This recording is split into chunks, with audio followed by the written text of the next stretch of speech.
Army interrogators have just taken over this building for the interrogation of prisoners and suspects.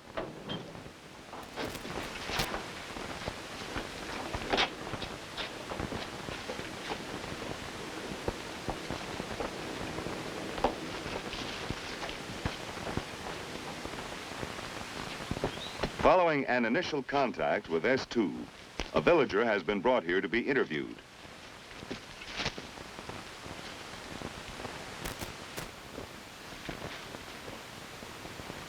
He is Gerardo Lagoto, police chief.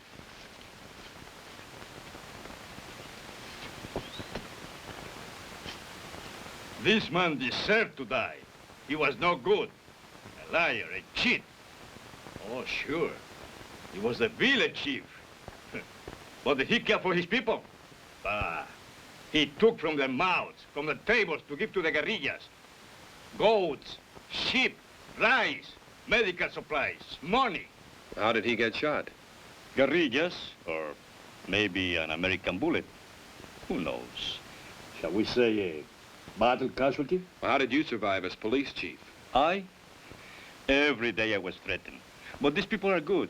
The whole village. They can be trusted. Well, I appreciate your cooperation, but why are you telling me all this? When I was a little boy, I almost lost my leg. But an American missionary doctor saved it. I have never forgotten. Thank you, Mr. Lagoto. What you've told us is very interesting and most helpful. Please.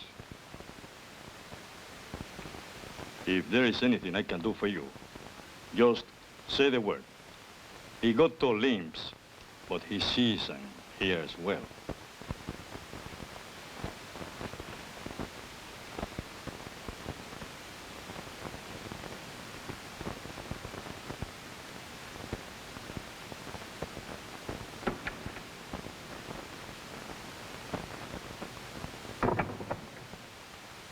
Can we afford to ignore Lagoto? The answer obviously is no. In this kind of war, there is no telling who in a village is a guerrilla or a guerrilla sympathizer. Lagoto may prove valuable in providing vital information. At this moment, however, prisoners are our chief concern, for what information they may provide could very well affect our whole tactical situation. A call from S2. Box 2 Alpha. View, sir, Boxer 2.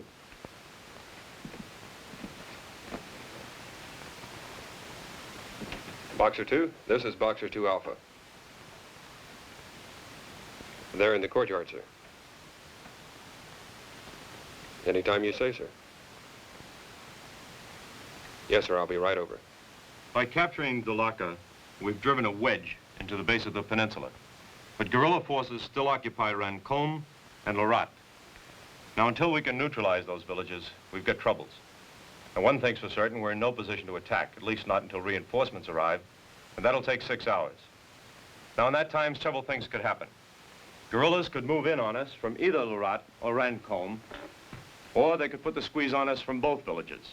I've just returned from a staff meeting. S2, fresh from a meeting with the CO and his staff, briefs the interrogation team leader so that he and his men can base their interrogations on the latest tactical intelligence requirements. They might counterattack from the north, drawing upon forces from either Lorat or Rancombe or both. Like I said, no reinforcements for 6 hours. So what do? Spread our forces around and we're vulnerable. The only alternative is to concentrate what we have at the right place. Jack, that's where you come in. Those PWs you have may give us the right answers. Principally, where the attack will come from and at what strength. Also find out about the movement of units or groups of guerrillas into assembly areas. Try and locate mortar positions or movement of positions. And information on any patrols operating near us, especially reconnaissance patrols. Try and locate supply points. Well, I guess that's all about now. But remember, time is a big factor. Yes, sir. We'll do our best. For future reference, here's a copy of the map overlay. Oh, by the way, I spoke with that police chief. Legoto. Yeah, he seemed mighty anxious to cooperate. What did you get? Nothing much. He said that the village chief worked with the guerrillas and that the villagers really hated him. Well, that contradicts what we've learned, that most people liked him.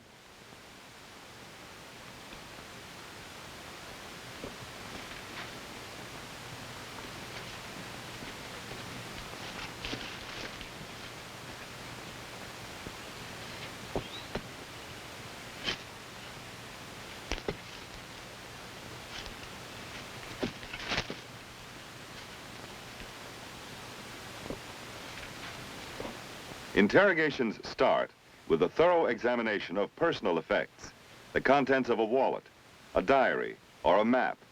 From them can come valuable grains of truth, and, as often happens, a prisoner can stub his toe hard on the smallest bit of truth.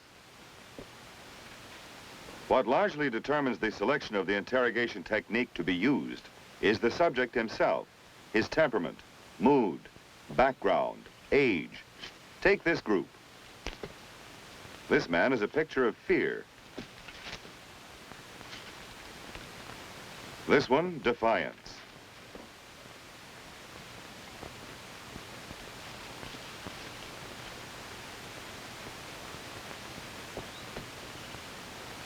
This one is sullen.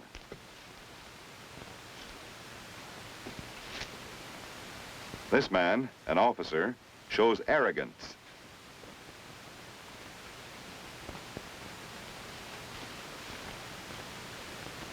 This one is depressed, a picture of gloom.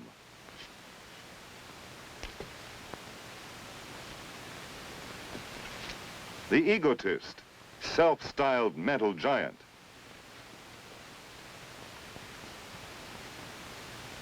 To an experienced interrogator, these characteristics, aspects of human behavior, can prove tremendously important.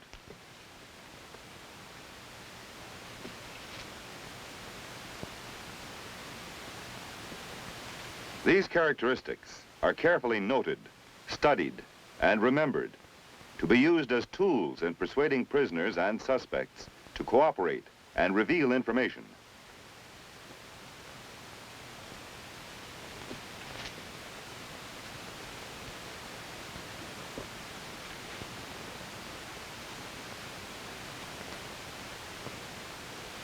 As part of preliminary planning, the interrogator team has already coordinated with other sections.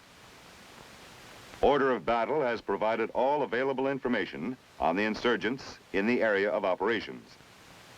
There is also the blacklist from counterintelligence, giving the names of persons wanted by the authorities for involvement or possible involvement in the insurgency. Additional aids include aerial photographs and maps of the area of operations. And the Interrogator's Guide, a reference book to help formulate particular questions during an interrogation.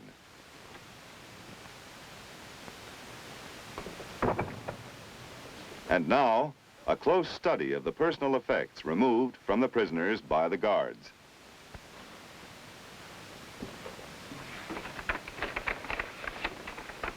That letter belongs to the private. He tried to hide it inside his shirt.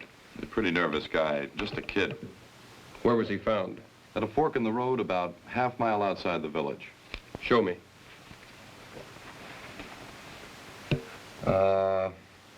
Here it is. This road here. At the park itself? Yes, sir.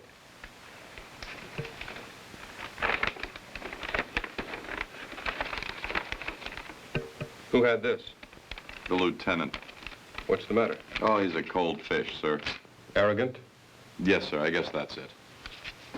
How did it get torn? I don't know, sir. That's the way we found it on him.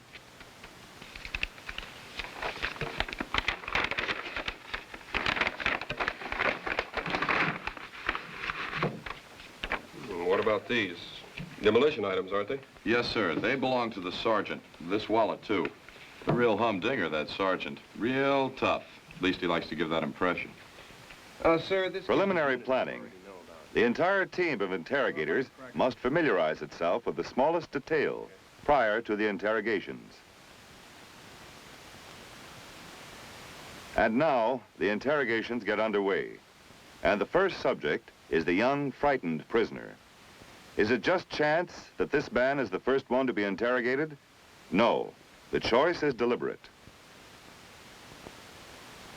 For experience has taught us that an emotionally disturbed man might be more inclined to talk than others, thus providing military information that can be used in interrogating more obstinate subjects. Every approach technique used in an interrogation calls for an appraisal of the prisoner's mood or temperament. Thus, because of this prisoner's emotional condition, it is determined by the interrogator that little or no resistance will be offered. Therefore, he selects the direct approach. That is, no attempt will be made to conceal the purpose of the interrogation. The direct approach.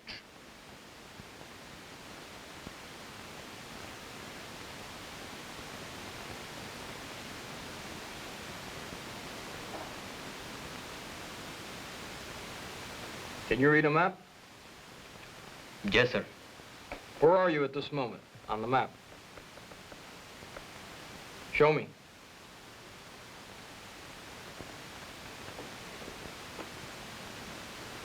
Show me where you were born.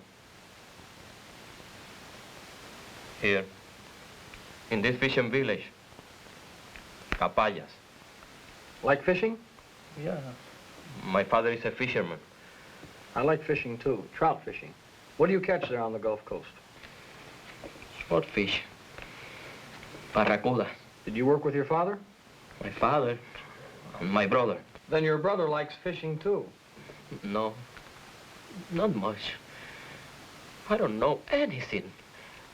Please, I have no information. What are you worried about? There's no need to be frightened. I only want to know a little about you and about your unit. Now then, just where were you supposed to join your unit? I don't know. Of course you know. You're smart. You can read a map. Here's where you were picked up. At this fork in the road, correct? In which direction were you going? What fork? What branch in the road were you going to take? Seems to me you've got a good sense of direction. Here on the map. Show me. Show me. The right. Are you sure? Yes, sir. To Larat? No, sir. Larat is to the west. The left fork. And I was going to go north. Why? I was told to go in this direction. But wasn't it safer to go to Larat, where you would be well taken care of? The direct approach has achieved its purpose. The subject has begun to provide desired information. This is known as the breaking point. Now for the questioning phase.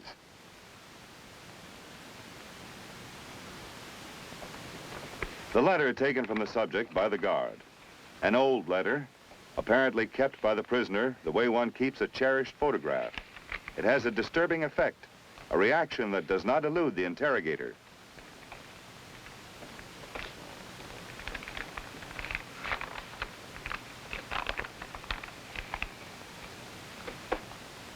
Dear Brother Tito, no matter what happens, fighting for the People's Liberation Army is your patriotic duty. It is not like fishing. Let our father be the fisherman like his father before him. But this is not for us. I expect big things from you. That's why I'm glad you're with the 32nd Infantry Battalion. It's a great unit. Captain Salazar is a hard man, but he'll make a good soldier out of you. Do a good job, and I'll see to it that you are properly rewarded.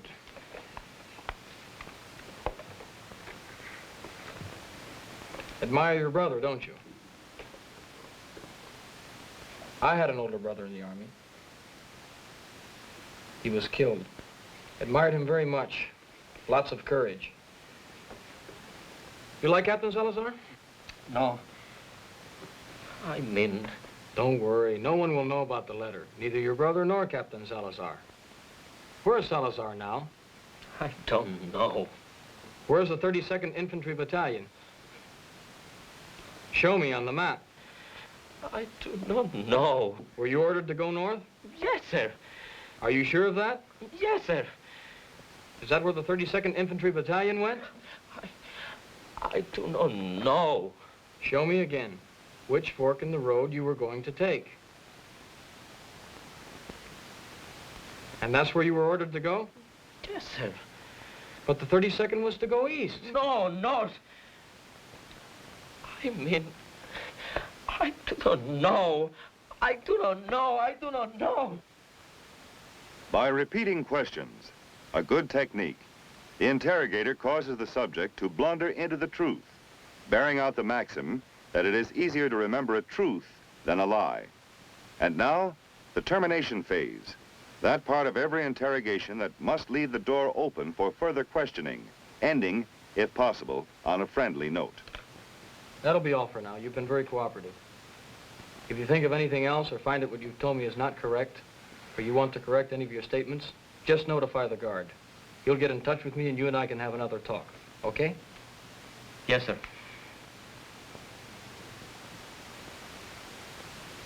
Following the interrogation, a team conference is held to discuss the results of the questioning, although pertinent information has already been disseminated. Here at this conference, the information is used in laying the groundwork for further interrogations.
Sit down.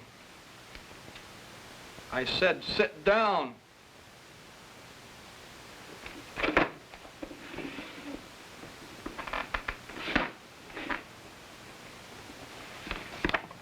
This is for administrative purposes, so give me quick answers. What's your unit? Is there anything wrong with your ears? I asked, what is your unit? All I have to give you is my name, Frank, service number and date of birth. Oh, you know the rules of the Geneva Convention, do you? I never heard of any of you giving that kind of consideration to captured U.S. soldiers.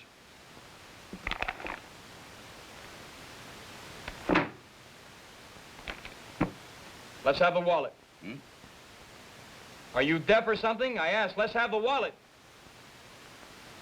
There's only one way to treat guys like you. Bob, stop it! What's the matter with you? Have you lost your mind? This man's a prisoner of war. He's to be treated according to the Geneva Conventions. Geneva Conventions. Break a few heads. You know our policy. No violence. What caused the rumpus?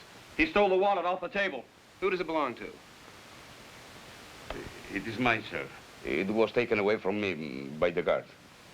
Is that correct? Yes, sir. Get out. I'm taking over.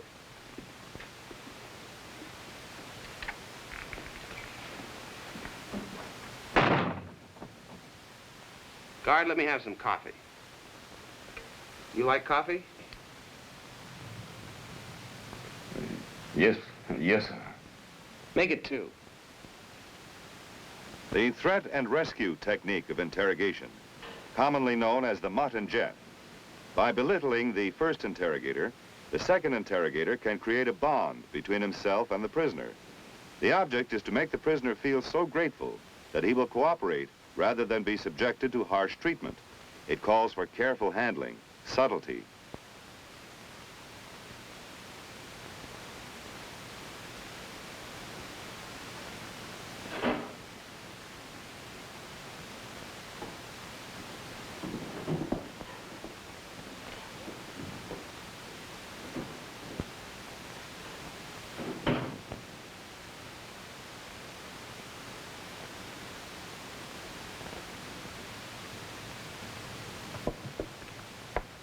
That other fellow never knew how to treat anybody decently.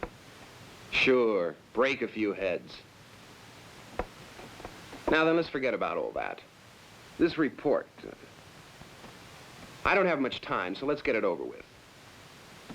You must know every inch of this country. How'd you manage to get captured? I could not help it. I guess not. With guns breathing down your neck. Say, wait a minute. You're the demolition expert. That's why you were captured near the bridge.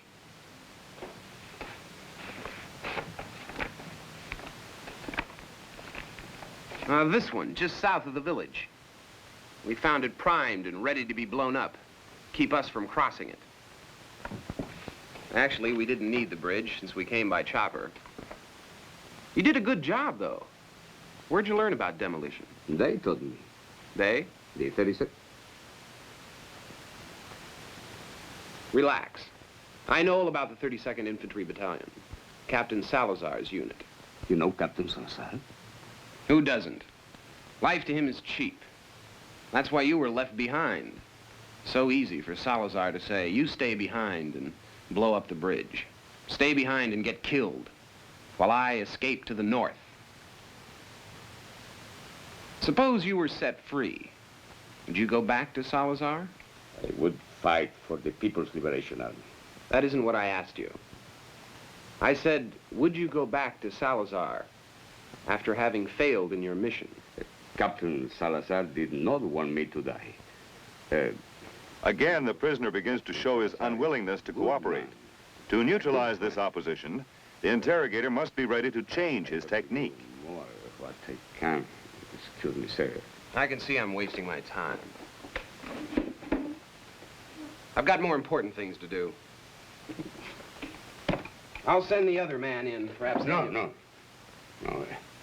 I will tell you what I know. About Salazar? I know all about him. About the 32nd? The fact that your unit was going north? I know that, too. But I'm sure the other man has questions. Not only the 32nd. There are others. What others? 26th Infantry Battalion. I am tired. Go on. The 26th? What are the others? I know only about the 26th. Half the battalion has left Larat. They had orders to go north a few days ago. I learned this from a friend who had been in Larat. A suspect has been picked up at a checkpoint.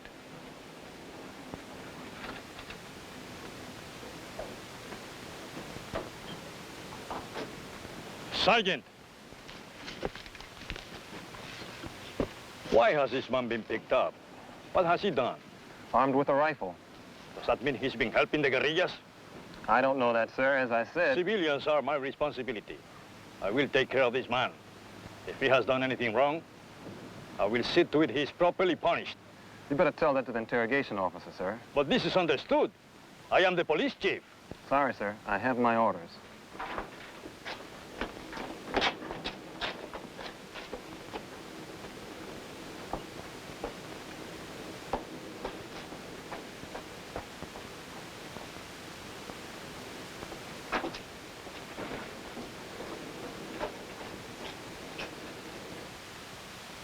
As with soldier prisoners, a report is made concerning the suspect's detention. Check Mauser. U.S. Filter for sending signals. Wonder where he got this.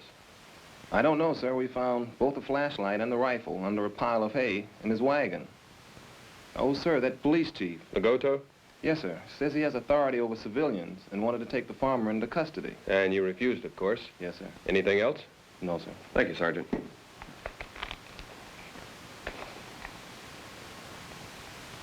No, no, no. I told you I found them in the field, the wheat field. You said so, behind your house. Yes. Where'd you find the flashlight? In the field. The rifle? In the field, too. Both of them. A Czech rifle and an American-made flashlight. Together? Together, yes. I can see where you might have found the rifle in the field. But the flashlight? Maybe you found it elsewhere. No, no, like I said, Or was it the flashlight in the field? And the rifle elsewhere? No, no, in the field, both of them, both. I told you a few times that I found The monotony or repetition technique, causing such exasperation that the suspect may be willing to cooperate. Think about that for a while. Which is it? The flashlight in the field or the rifle? At the side of the road? Both. Both. Both what? Both in the road? The flashlight. I mean, you mix everything. Who did you say it belonged to? The flashlight? Somebody, I don't know. Or did you steal it? The flashlight, not the rifle. No, no, no, I don't steal. A flashlight is very good for sending signals at night, is it not?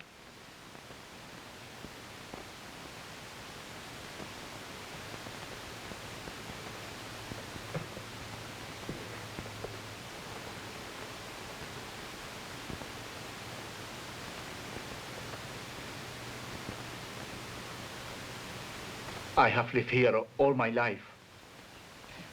I am a good man. But they forced me to send signals. All of this that... With interrogation techniques properly applied, grains of truth begin to sift into a pattern of potentially vital information. But there is still a long road ahead.